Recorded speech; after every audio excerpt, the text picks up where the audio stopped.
বিসমিল্লাহির রহমানির রহিম। আমি আজকে আপনাদের সামনে ২টি টপিক নিয়ে আলোচনা করব। তা হলো জমিজমা সংক্রান্ত ব্যাপারে। প্রথম বিষয়টি হলো, আপনার জমি যদি কেউ জোর করে দখল করে নেয়, অর্থাৎ আপনাকে আপনার জমি থেকে কেউ উৎখাত করার চেষ্টা করলে তখন আপনি কী করবেন? আমাদের সমাজে এই ধরনের ঘটনা অনেক সময় আমরা দেখতে পাই। জোর করে অনেকে অন্যকে তার জমি থেকে উৎখাত করার চেষ্টা করে বা তাকে বেদখল করে দেয়। ওই সময় যদি আমরা আমাদের সমাজ তথা আমাদের প্রতিবেশীদের কাছ থেকে কোনো রকম সহায়তা না পাই, অর্থাৎ সমাজের যারা লিডিং পজিশনের ব্যক্তিবর্গ আছেন তারা যদি এর সঠিক সমাধান না দিতে পারেন, তখন আমরা এই ক্ষেত্রে যেটা করব সেটা হচ্ছে ফৌজদারি কার্যবিধির ১৪৫ ধারা অনুযায়ী বিজ্ঞ এডিএম কোর্টে একটা মামলা করে দিতে পারি। ১৪৫ ধারায় মামলাটি হলো ফৌজদারি কার্যবিধির ক্রিমিনাল ইনজাংশন, যেটা বিজ্ঞ এডিএম কোর্টে করতে হয়। আপনি যখন বিজ্ঞ এডিএম কোর্টে ১৪৫ ধারা অনুযায়ী মামলাটি করবেন, তখন বিজ্ঞ এডিএম কোর্ট তার প্রতিনিধি পাঠিয়ে, অর্থাৎ ইনভেস্টিগেশন অনুসারে রিপোর্টের মাধ্যমে তারা যে বিষয়টি দেখবে সেটি হলো সর্বশেষ ২ মাস কে জমিতে দখলে ছিল। যিনি সর্বশেষ ২ মাস জমিতে দখলে ছিল তার বরাবরই আদালতের রায়টি যাবে। অর্থাৎ ফৌজদারি কার্যবিধির ১৪৫ ধারার মূল কথা হলো সর্বশেষ ২ মাস কে জমির দখলে ছিল। আপনি যখন বুঝতে পারবেন যে আপনার জমিটার দখল আপনি ফিরে পাইতেছেন না, তখন আপনি খুবই দ্রুত ১৪৫ ধারা অনুযায়ী মামলা করবেন। আপনি যদি ২ মাসের সময় বেশি অতিক্রম করে ফেলেন, তখন কিন্তু আদালতের রায় আপনার পক্ষে যাবে না। আপনাকে অবশ্যই দ্রুত সময়ের মধ্যে এই মামলাটি করতে হবে। আপনি আরও একটি কাজ করতে পারেন, সেটা হলো যখন বুঝতে পারবেন যে আপনার জমিটি কেউ দখল করার চেষ্টা করতেছে বা আপনাকে উৎখাত করার চেষ্টা করতেছে, ওই মুহূর্তে আপনি নিকটবর্তী থানায় একটা জেনারেল ডায়েরি করে রাখতে পারেন। সেই ক্ষেত্রে আপনি যখন পরবর্তীতে বিজ্ঞ এডিএম কোর্টে ১৪৫ ধারা অনুযায়ী মামলা করবেন, তখন আপনার জন্য মামলাটা সহজ হয়ে যাবে। বলে রাখা ভালো, আবার কিন্তু আপনারা এমনটা করেন না যে অন্যের জমি দখল করে আছেন, সেই ক্ষেত্রে কিন্তু এই মামলা আপনার জন্য কার্যকর হবে না। অবশ্যই এই জমির মালিক আপনাকেই হতে হবে। এখন আমরা আরও একটি টপিক নিয়ে আলোচনা করব, সেটি হলো আমরা অনেক সময় দেখতে পাই যে আমাদের সমাজে অনেক প্রতারক আছে বা দালাল আছে। ওই দালালরা বা প্রতারকগণ একই জমি ২ জনের বরাবর বিক্রি করেন বা ২ বার বিক্রি করেন।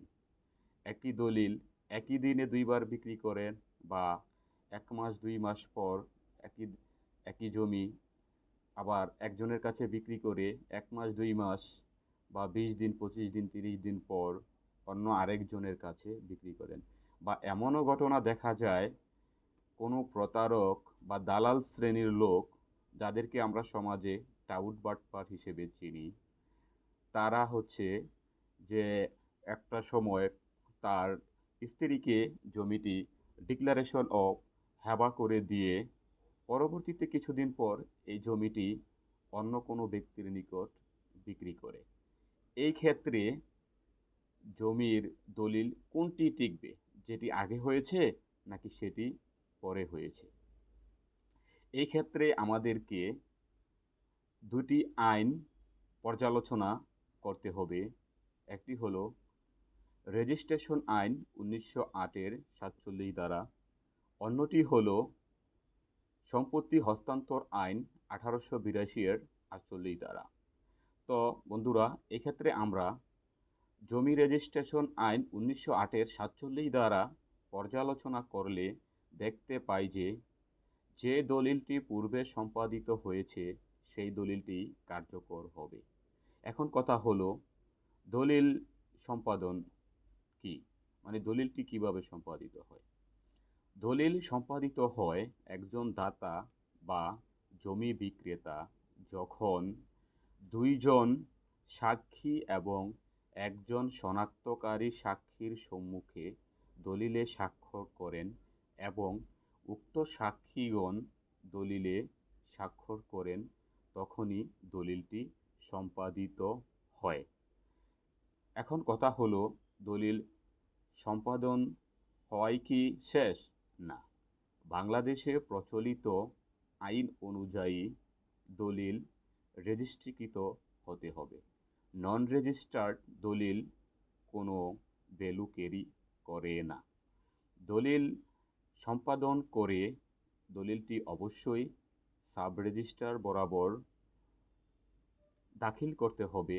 সাব রেজিস্ট্রারের বরাবর জমির দলিলটি অর্থাৎ সম্পাদিত দলিলটি দাখিল করার পর রেজিস্ট্রার দলিলের মধ্যে সকল সরকারি স্বার্থ উল্লেখিত আছে কিনা, অর্থাৎ সকল সরকারি স্বার্থ ফুলফিল করেছে কিনা এবং তার সকল ডকুমেন্টস দলিলের সাথে তার উল্লেখিত সকল ডকুমেন্টস ঠিক আছে কিনা তা যাচাই করে রেজিস্ট্রার দলিলের সিগনেচার করবেন এবং সরকারি সিলমোহর লাগিয়ে দিবেন, তখনই দলিলটি সম্পাদিত হয়। আর এই ক্ষেত্রে যে দলিলটি পূর্বে সম্পাদিত হয়েছে সেটি কার্যকর হবে। এখন আমরা আসি সম্পত্তি হস্তান্তর আইন ১৮৮২-এর ৪৮ ধারায় যা বলা আছে সেটি হলো সময়ের দিক থেকে যিনি আগে আসেন তার দলিলটি কার্যকর হবে। সময়ের দিক থেকে যিনি আগে আসেন তার দলিলটি কার্যকর হবে। অর্থাৎ আমরা জানতে পারলাম যে একটি দলিল দুইজনের কাছে বিক্রি করার পর কোনটি কার্যকর হবে সেটি হলো ভূমি রেজিস্ট্রেশন আইন ১৯০৮-এর ৪৭ ধারা অনুযায়ী যে দলিলটি পূর্বে সম্পাদিত হয়েছে সেটি কার্যকর হবে এবং সম্পত্তি হস্তান্তর আইন ১৮৮২-এর ৪৮ ধারা অনুযায়ী যিনি সময়ের দিক থেকে আগে এসেছেন তিনি প্রাধান্য পাবেন। দলিল সম্পাদনের আরেকটি বিষয় আছে। দলিল যেদিন সম্পাদন করা হবে ঠিক ওই দিন থেকে ৩ মাস পর্যন্ত সময় সাব রেজিস্ট্রার বরাবর দাখিল করা যাবে, বা কোনো কারণে যদি সম্পাদিত দলিলটি সাব রেজিস্ট্রার বরাবর দাখিলের জন্য ৩ মাসের অধিক সময় ক্রস করে ফেলে, তখন কিন্তু আমরা নির্ধারিত পরিমাণ জরিমানার মাধ্যমে আরও ৪ মাস সময় বাড়িয়ে ওই দলিলটি সাব রেজিস্ট্রার বরাবর দাখিল করতে পারি এবং দলিলটি সম্পাদন করতে পারি। ঠিক প্রতারকগণ এই সুযোগটাই নিয়ে থাকে। অনেক প্রতারক আছেন যারা একই দিনে একটি দলিল সম্পাদন করে সাব রেজিস্ট্রি বরাবর দাখিল করে সম্পন্ন করে ফেলেন এবং এই দলিলটি ১০ দিন, ২০ দিন বা ৩০ দিন পর আবার অন্যের নিকট বিক্রি করে।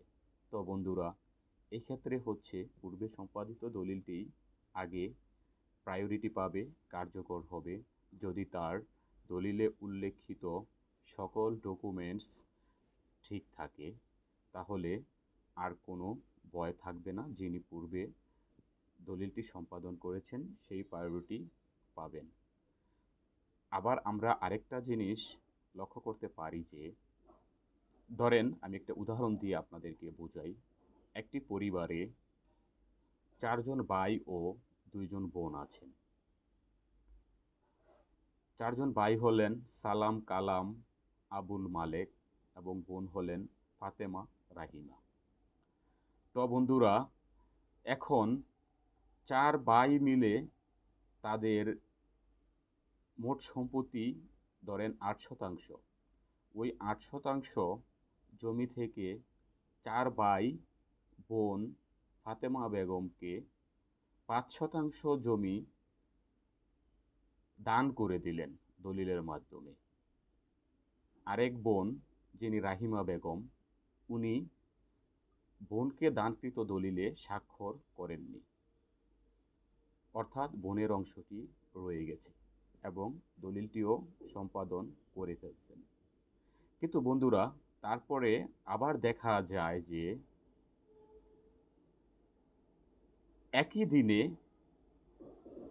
৪ ভাই ও ফাতেমা বেগম সহকারে রাহিমা বেগম সহ টোটাল ৬ জনে মিলে তাদের ওই সম্পত্তি থেকে ৬% জমিন অন্য আরেকজনের নিকট বিক্রি করে দেন। এই ক্ষেত্রে কি হবে? ফাতেমা বেগমের জমিটি কি টিকার সম্ভাবনা আছে? নো। ফাতেমা বেগমের জমিটি টিকার সম্ভাবনা নেই। কারণ ফাতেমা বেগম তাহার ভাইদের থেকে দানের মাধ্যমে দলিলে মালিক হয়ে আবার ভাই ও বোনের সহিত একত্রিত হয়ে অন্যের কাছে বিকৃত দলিলে ফাতেমা বেগম সিগনেচার দিয়েছেন, অর্থাৎ দলিলে দস্তখত করেছেন। সেই ক্ষেত্রে ফাতেমা বেগমের জমির মালিকানা টিকবে না। ধন্যবাদ বন্ধুরা, আজকে এই পর্যন্তই। আজকে ভিডিওটি একটু দীর্ঘায়িত হয়ে গেছে। আপনারা মনোযোগ সহকারে ভিডিওটি দেখবেন এবং আমাকে আপনারা সাপোর্ট করে যাবেন, আমি যেন পরবর্তীতে আপনাদের জন্য ভালো ভালো বা ইনফরমেটিভ ভিডিও নিয়ে আসতে পারি। আপনারা কাইন্ডলি আমার পেজে একটা লাইক বা ফলো দিয়ে আমাকে সাপোর্ট করে যাবেন, আমি যেন আপনাদের জন্য ইনফরমেটিভ কিছু নিয়ে আসতে পারি। ধন্যবাদ বন্ধুরা, আপনারা ভালো থাকবেন। শুভ নববর্ষ, নববর্ষের শুভেচ্ছা জানিয়ে আমি আজকে এখানেই শেষ করলাম। আল্লাহ হাফেজ।